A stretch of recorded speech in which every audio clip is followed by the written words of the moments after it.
नमस्कार दोस्तों, आज का जो हमारा कॉन्सेप्ट है वो है समांतर श्रेणी से है। क्लास 10 की जो गणित की किताब है उसमें प्रश्नावली संख्या 5 है, समांतर श्रेणी, उससे जुड़ा हुआ आज का जो हमारा कॉन्सेप्ट रहेगा। और ये कॉन्सेप्ट बहुत ही महत्वपूर्ण कॉन्सेप्ट है। इस कॉन्सेप्ट से जुड़ा हुआ सवाल बोर्ड के एग्जाम में, क्लास 10 के बोर्ड के एग्जाम में हर साल पूछा जाता है। ठीक है, 2 या 3 नंबर का सवाल आता ही आता है। तो देखिए वो कॉन्सेप्ट हम इस सवाल के जरिए समझते हैं। तो यहाँ पर ध्यान दीजिए, सवाल क्या है, एपी 2, 7, 12 और ऐसे ये एपी आगे जा रही है, समांतर श्रेणी जा रही है का हमें 10वां पद ज्ञात करना है। ठीक है, तो जो ये कॉन्सेप्ट है वो क्या है, nवां पद, किसी भी समांतर श्रेणी का nवां पद निकालना। nवां पद कैसे निकालते हैं तो ये हम इस सवाल के जरिए समझते हैं। तो यहाँ पर ध्यान दीजिए, आपके सामने ऐसे एपी दी जाएगी। ये एपी का मतलब अर्थमेटिक प्रोग्रेशन, यानी कि समांतर श्रेणी है। इसका मतलब क्या है, समांतर श्रेणी। ठीक है, नहीं अंग्रेजी में इसको अर्थमेटिक प्रोग्रेशन कहते हैं, इसलिए समांतर श्रेणी, इसलिए इसका शॉर्ट नाम क्या है, एपी है। अब ये एपी क्या है, 2, 7, 12 ऐसे ऐसे आगे बढ़ रही है, यानी कि इंक्रीजिंग, यानी कि आप कह सकते हैं बढ़ती हुई एपी है, समांतर श्रेणी है। अभी समांतर श्रेणी का 10वां पद क्या होगा। ठीक है, तो 10वां पद कहने का मतलब है जब आप इसको और आगे बढ़ाओगे, जैसे ये पहला नंबर का, ये दूसरे नंबर का, ये तीसरे नंबर का, इस प्रकार चौथे नंबर, पांचवें नंबर और इस प्रकार 10वां नंबर भी आएगा। तो उस 10वें नंबर या 10वें जगह पर जो पद आएगा वही आपको पद ज्ञात करना है। ठीक है, तो मैं आपके लिए बता दूं, देखिए जब भी कोई समांतर श्रेणी दी जाती है तो सबसे पहले ऐसे सवालों में आपको सबसे पहले प्रथम पद लिखना है।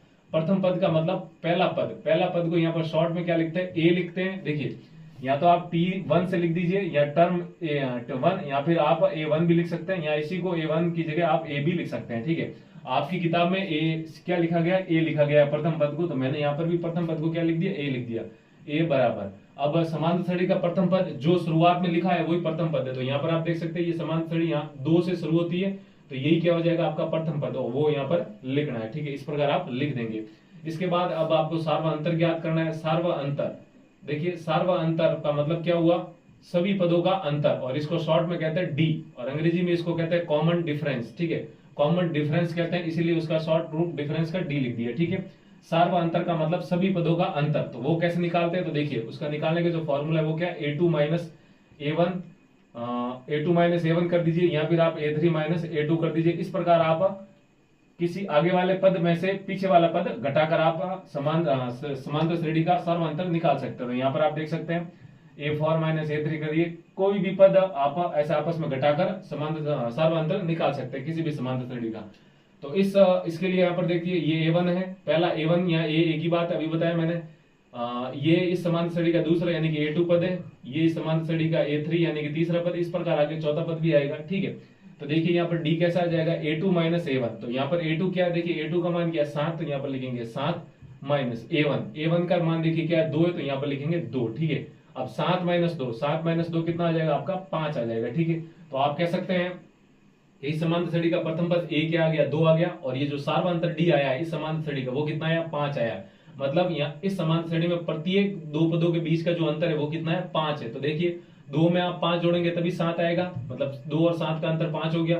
7 में आप 5 जोड़ेंगे तभी 12 आएगा, मतलब 7 और 12 के बीच का अंतर 5 हो गया। इस प्रकार आप 12 जोड़िए तो अगला पद 5 जोड़िए तो अगला पद क्या आ जाएगा आपका 17 आ जाएगा। ठीक है, अब हमें क्या करना है, सीधा nवें पद का सूत्र लगाना है। यही यहाँ पर क्या है इंपॉर्टेंट है, यही आपको यहाँ पर याद रखना है। ठीक है, यहाँ पर मैंने यहाँ पर इसके ऊपर 3 स्टार लगा दिए इस सूत्र के ऊपर। तो यहाँ पर आप लिख सकते हैं एपी का nवें पद का सूत्र मैं लिख रहा हूँ, एपी का nवां पद। ठीक है नी, तो एपी का nवां पद, ये सूत्र बहुत ही महत्वपूर्ण है, आपको याद रखना है। क्या होता है सूत्र, an बराबर a plus n minus 1 into D. ठीक है, an बराबर a plus n minus 1 into D. यहाँ पर ये जो an है वो क्या है, nवां पद है, ये देखिए nवां पद, तो यहाँ पर an लिख दिया, बराबर a plus n minus 1 into D.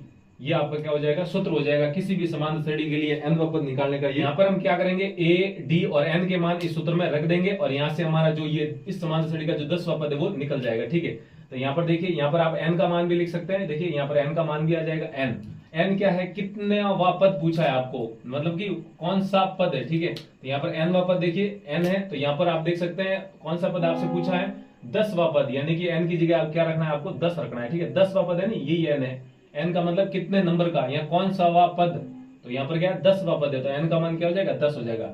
अब ये a का मान, d का मान और ये n का मान इस सूत्र में रख दीजिए। तो देखिए यहाँ पर n की जगह यहाँ पर क्या है 10वां, यानी कि ये 10 बराबर a plus n minus 1 into D, यानी कि a यहाँ पर आप देख सकते हैं कितना आया 2, तो यहाँ पर लिखेंगे 2 प्लस n माइनस 1, यानी कि n का मान 10, यहाँ पर लिखेंगे 10 माइनस a।